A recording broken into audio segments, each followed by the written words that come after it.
Ruang kolaborasi modul 1 3A5. Prakarsa perubahan kelompok 1. Anggota kelompok 1. Yang pertama adalah Rasyanto sebagai presentasi, yang kedua Ratnawati sebagai notulen, yang ketiga Tulusno sebagai penjawab, yang keempat Lis Indriati sebagai moderator, yang kelima Eka Lianti sebagai penanya. Prakarsa perubahan yaitu melalui pendekatan inquiry apresiatif. Inquiry apresiatif merupakan pendekatan manajemen perubahan yang kolaboratif dan berbasis kekuatan. Landasan berpikir yang berfokus pada upaya kolaboratif menemukan hal yang positif dalam diri seseorang. Pendekatan inquiry apresiatif di Indonesia dikenal dengan Bagja. Inquiry apresiatif Bagja yaitu yang pertama, buat pertanyaan, atur eksekusi, jabarkan rencana, gali impian, ambil pelajaran. Visi ini adalah visi masing-masing. Pertama, saya sendiri Rasyanto mewujudkan siswa yang beriman, unggul, dan berkarakter sesuai dengan profil pelajar Pancasila. Yang kedua, Ratnawati mewujudkan siswa yang beriman dan bertakwa kepada Tuhan Yang Maha Esa, berkarakter mandiri dan berinovatif. Yang ketiga, Tulisno mewujudkan siswa yang beriman, berprestasi, berkarakter, dan berakhlak.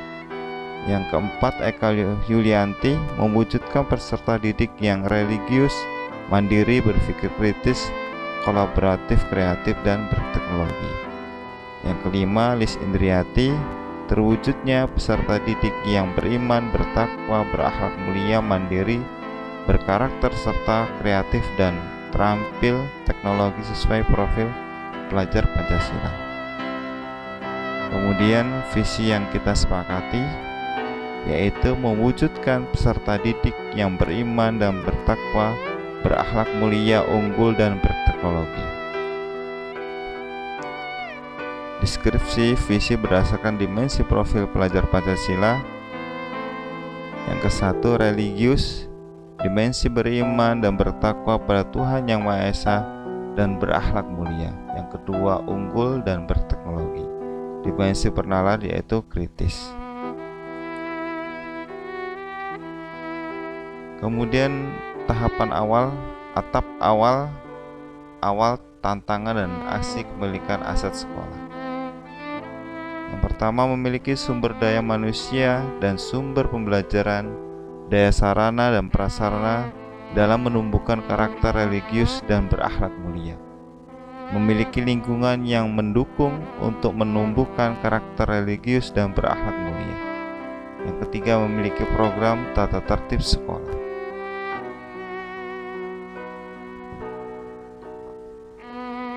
Tantangan, masalah yang dihadapi.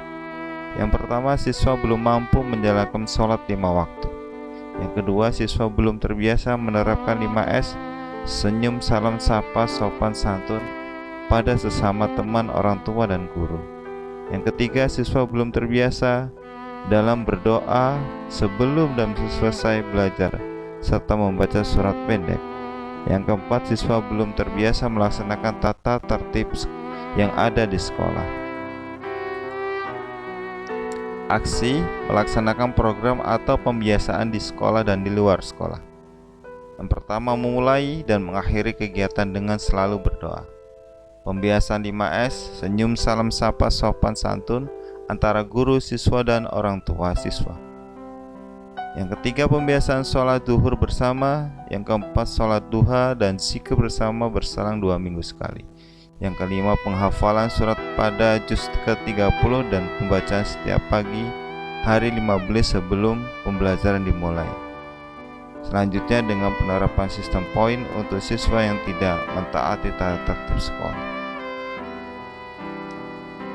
Pelajaran atau perubahan hasil yang diharapkan peserta didik yaitu dapat menggali dan mengakhiri sesuatu kegiatan dengan berdoa, dapat membudayakan 5S, senyum, salam, sapa, sopan santun, dapat melaksanakan kewajiban untuk menunaikan sholat 5 waktu, dapat menghafal Al-Quran juz ke-30, dapat melafazkan doa-doa serta zikir dalam sholat, dapat terbiasa melaksanakan sholat duha, melaksanakan tata tertib sekolah.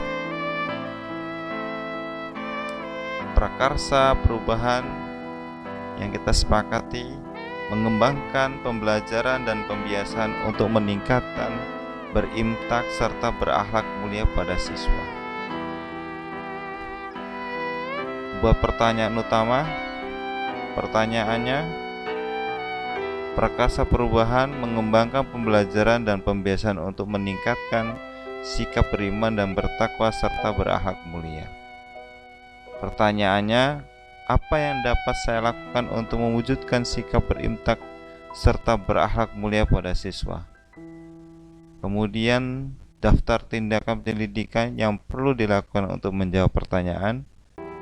Pertama adalah mencari informasi dari buku, jurnal, dan buku guru agama atau BK.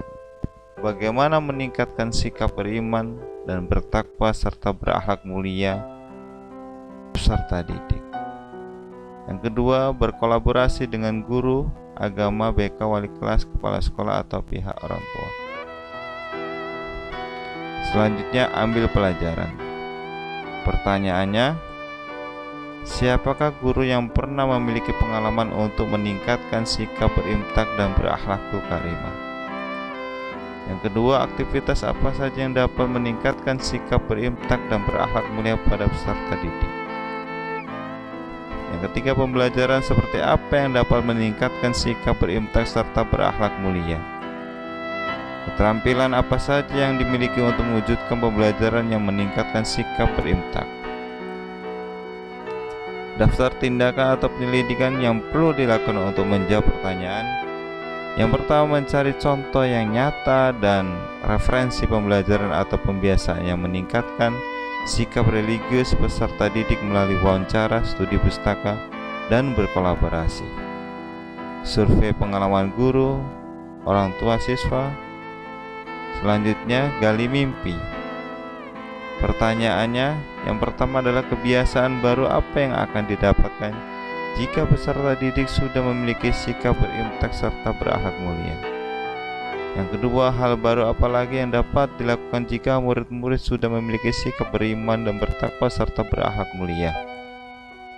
Daftar tindakan penyelidikan yang perlu dilakukan untuk menjawab pertanyaan. Yang pertama, membuat gambaran, narasi deskriptif situasi kelas dalam setiap pembelajaran saat murid bersikap beriman, bertakwa, dan berakhlak mulia. Daftar nilai sikap dan daftar nilai sosial. Membuat daftar kegiatan baru untuk memanfaatkan, mengoptimalkan sikap beriman dan bertakwa serta berakhlak mulia. Jabarkan rencana, desain. Pertanyaannya, 1. Apa langkah sederhana pertama yang harus dilakukan untuk menumbuhkan sikap beriman bertakwa pada anak? Bagaimana cara mengukur tingkat perkembangan level beriman, bertakwa, dan berakhlak mulia pada anak? Tindakan apa kegiatan kelas apa saja mendukung peningkatan sikap berimtak dan berakhlak mulia pada siswa? Daftar tindakan penyelidikan yang perlu dilakukan untuk menjawab pertanyaan. Membuat daftar pertanyaan untuk berdialog dengan siswa dalam upaya menggali kegiatan yang diperuntukkan menumbuhkan sikap religius dan berakhlak mulia. Membuat survei untuk mengetahui level sekaligus anak. Merinci dan menetapkan kegiatan yang wajib diselipkan, memanfaatkan nilai-nilai karakter religius dalam KBM. Atur eksekusi.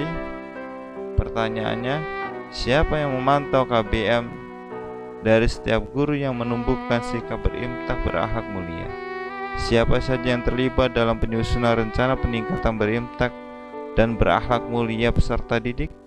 Bagaimana mengukur kemajuan program kegiatan peningkatan berimtak dan berakhlak mulia peserta didik? Siapa yang akan menampung dan membahas solusi dari permasalahan yang muncul? Daftar tindakan penyelidikan yang perlu dilakukan untuk menjawab pertanyaan. Menetapkan rekan guru atau kepala sekolah dalam memantau KBM. menyusun dan membentuk tim kerohanian, membuat instrumen pencapaian peningkatan sikap, berimtak dan berakhlak mulia, peserta didik, membentuk tim konsultasi yang melibatkan guru PAI, wali kelas, KS, guru BK, orang tua siswa, tokoh masyarakat, dan agama.